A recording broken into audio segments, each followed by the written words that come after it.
graph this function, there's a lot of different things that we need to do. We're always going to start off by finding our domain of our function. So here we are dividing by an x squared minus 9, and we can't divide by 0. So we're going to take x squared minus 9, and we're going to find out when it's equal to 0. In fact, we're going to say, I don't want that to be 0. And then I can just add 9 to both sides, so x squared can't be 9, and then take the square root. So x cannot be square root of 9, which is plus or minus 3. Okay, so those are out of our domain.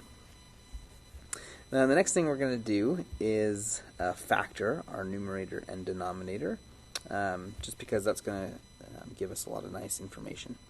So if we factor our numerator, we can factor an x out. We have x times x plus 2. And then our denominator is a difference of squares. So that factors as x minus 3 times x plus 3. Alright, x plus 3. Now, from the denominator, we see that the denominator actually gave us things that were not in our domain. Okay, we got a positive 3 and negative 3 here. But actually a little bit more than that is when your denominator is 0, but your numerator is not, then we know that we have an asymptote, a vertical asymptotes. And so we have our vertical asymptotes. Those are x equals negative 3 and x equals positive 3. Setting our numerator equal to 0 gives us our y-intercepts. So let's go ahead and do that. Our x-intercepts. Our x-intercepts, we're setting the numerator equal to 0. That gives us x equals 0 from this one, and then setting x plus 2 equal to 0 gives us x equals negative 2. Our y-intercepts come from plugging in x equals 0.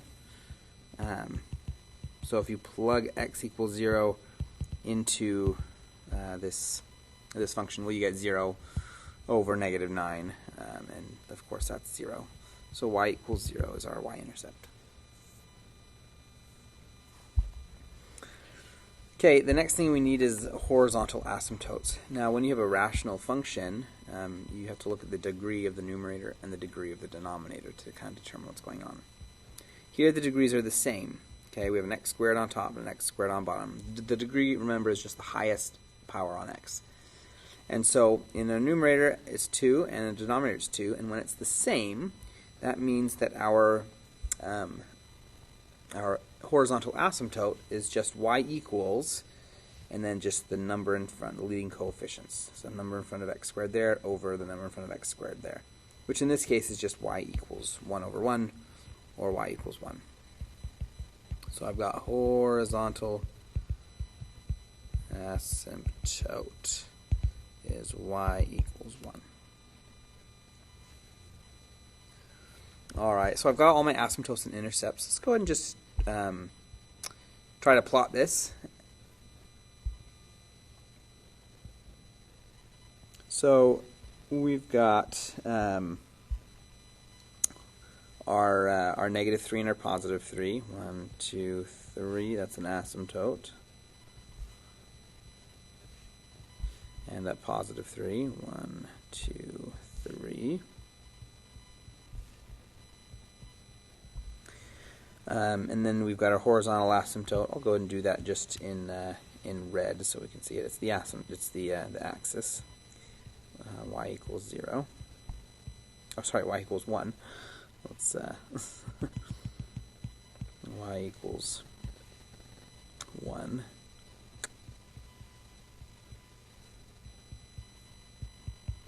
Alright, so those are our asymptotes. Okay, then we can plot the points that we know. We've got our x-intercepts at 0 and negative 2, so x equals 0 and x equals negative 2. And then we've got our y-intercept, which is y equals 0. That's just that point again.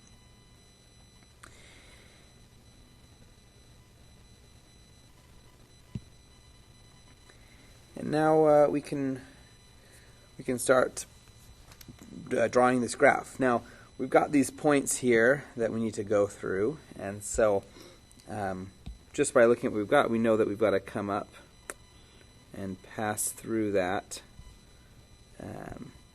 those points. Okay, so something like that.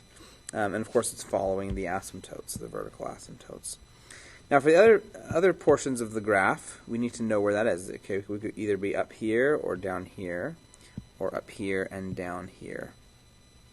And of course, since we know all of our x-intercepts, 0 and -2, we know that we're not crossing over here and we're not crossing over here, so we can't be on the lower portion on either one of these. So that tells us then that we're going to have to look something like this. And of course we're following the asymptotes. Okay, now just to verify, we'll just plug in a couple points of x values, okay, into our original function. So I'm going to go ahead and plug in x equals 4. If I plug in 4 here, I get 16 plus 8, which is 24, over 16 minus 9, which is 7. So 24 over 7, which is a little bit bigger than 3. Okay, and so we get a point right around there, and that's great there. So that was plugging in 4, and that was 24 over 3. Sorry, 24 over 7.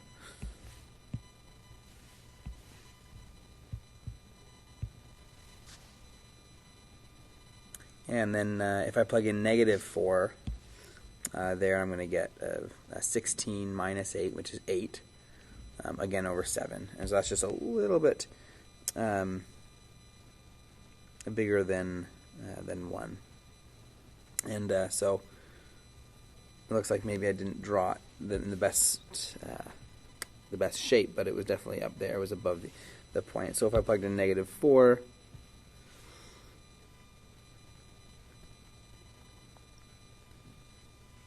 then I got something right around there, and so my curve will go there, and then it'll